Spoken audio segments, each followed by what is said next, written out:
Assalamualaikum warahmatullahi wabarakatuh. Perkenalkan, nama saya Ana Ramaida Fitri, peserta Latsar CPNS Kabupaten Hulu Sungai Utara tahun 2022, angkatan 25, kelompok 4, NDH 32. Pada kesempatan kali ini, saya akan mempresentasikan analisis isu kontemporer yang saya temukan di instansi tempat kerja saya, yaitu UPT Puskesmas Sungai Turak. Setelah melakukan praanalisis, saya menemukan beberapa masalah yang ada di tempat kerja saya. Dari beberapa masalah tersebut, saya mengambil 5 masalah yang potensial, antara lain yang pertama, belum optimalnya capaian estimasi terduga kasus tuberkulosis. Yang kedua, belum optimalnya screening usia produktif dan deteksi dini untuk pasien penderita hipertensi di pos pembinaan terpadu dan posyandu lansia. Yang ketiga, belum optimalnya cakupan imunisasi, terutama imunisasi MR untuk anak usia 9 bulan sampai 12 tahun.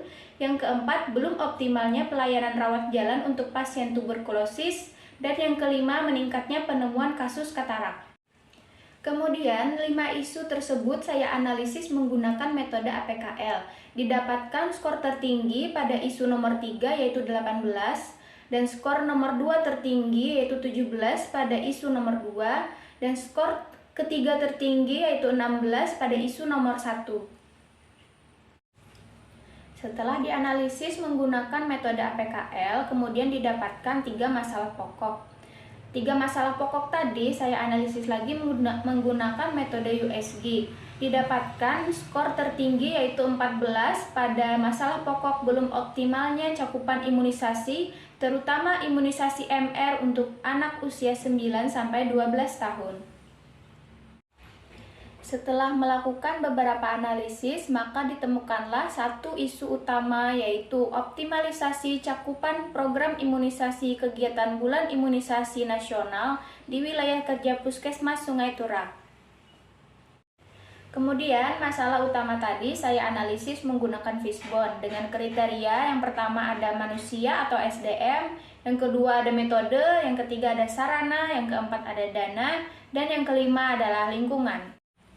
Permasalahan fishbone bagian manusia atau SDM adalah saat pelaksanaan imunisasi di sekolah dan atau posyandu ada beberapa anak yang tidak datang, serta sebagian kecil orang tua memiliki kebudayaan dan kepercayaan menolak imunisasi. Kemudian pada metode, beberapa petugas ada yang belum mengetahui cara pelaporan di aplikasi dan kurang optimalnya pencatatan sehingga menghasilkan data yang tidak akurat. Pada bagian sarana, yaitu kurangnya media informasi terkait manfaat imunisasi di masyarakat. Bagian dana adalah tidak tersedianya anggaran khusus untuk program BIAN. Pada bagian lingkungan, permasalahannya adalah kurangnya pengetahuan orang tua tentang manfaat imunisasi dan kurangnya minat orang tua untuk mengikut sertakan anaknya dalam program BIAN. Selanjutnya, permasalahan tadi kita analisis menggunakan metode SWOT. Yang pertama adalah S atau strength, yaitu kekuatan. Kekuatan yang pertama adalah adanya komunikasi dan kerjasama yang baik antara tenaga kesehatan dan kader dalam pelaksanaan imunisasi di posyandu. Yang kedua adalah tersedianya tenaga kesehatan yang pernah mengikuti pelatihan mengenai imunisasi. Yang ketiga adalah adanya ibu yang termotivasi untuk melakukan imunisasi untuk anaknya. Dan yang keempat adalah adanya dukungan pemerintah dalam pelaksanaan program imunisasi sebagai program untuk menurunkan angka kematian bayi dan balita. Yang kedua adalah W atau weakness, yaitu kelemahan. Kelemahan yang pertama adalah adanya tenaga kesehatan yang belum pernah mengikuti pelatihan secara teknis mengenai imunisasi, terutama mengenai pelaporan di aplikasi Sehat Indonesiaku. Yang kedua adalah tidak adanya dana khusus yang dialokasikan untuk kegiatan BIAN. Kemudian selanjutnya adalah O, yaitu opportunity atau peluang. Yaitu yang pertama adalah meningkatkan pemahaman masyarakat tentang manfaat imunisasi dan pentingnya imunisasi rutin lengkap bagi kesehatan anak dan seluruh masyarakat dengan memberikan informasi yang benar tentang imunisasi. Yang kedua adalah membangun kesadaran masyarakat tentang pentingnya imunisasi. Yang ketiga adalah melakukan penyuluhan kepada masyarakat mengenai pentingnya pemberian imunisasi. Dan yang terakhir adalah T atau treat, yaitu ancaman. Ancaman yang pertama adalah adanya isu negatif mengenai vaksin.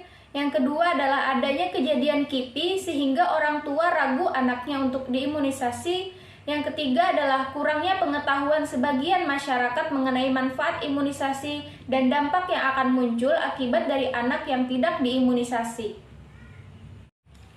Masuk pada bagian alternatif pemecahan masalah. Pada permasalahan pertama di fishbone tadi, yaitu manusia atau SDM, alternatif pemecahan masalahnya yaitu memberikan pemahaman kepada orang tua, guru, serta masyarakat tentang imunisasi dengan cara penyuluhan serta sosialisasi. Pada permasalahan metode, alternatif pemecahan masalah yang dapat dilakukan adalah melakukan sosialisasi kepada petugas tentang metode pencatatan melalui aplikasi Sehat Indonesiaku, serta memberitahu tentang apa saja data yang harus dikumpulkan pada saat pelaksanaan imunisasi. Kemudian memberikan pemahaman tentang akibat yang ditimbulkan jika terdapat kesalahan input data. Untuk permasalahan sarana, kegiatan pemecahan masalah yang dapat dilakukan adalah melakukan pertemuan lintas program, terutama pada petugas promosi kesehatan, untuk mendiskusikan media informasi imunisasi untuk masyarakat. Selanjutnya, terkait masalah dana yang dapat dilakukan adalah pemecahannya mengalokasikan dana bias di BOK Puskesmas untuk kegiatan DIAN. Yang terakhir, untuk masalah lingkungan, kegiatan yang dapat dilakukan untuk memecahkan masalah antara lain memberikan pemahaman kepada orang tua tentang manfaat serta dampak yang akan muncul jika anak tidak diimunisasi, serta memberikan hadiah atau door prize kepada orang tua yang mau mengikut sertakan anaknya untuk diimunisasi. Sekian yang dapat saya sampaikan, semoga pemaparan saya tadi memberikan manfaat bagi kita semua.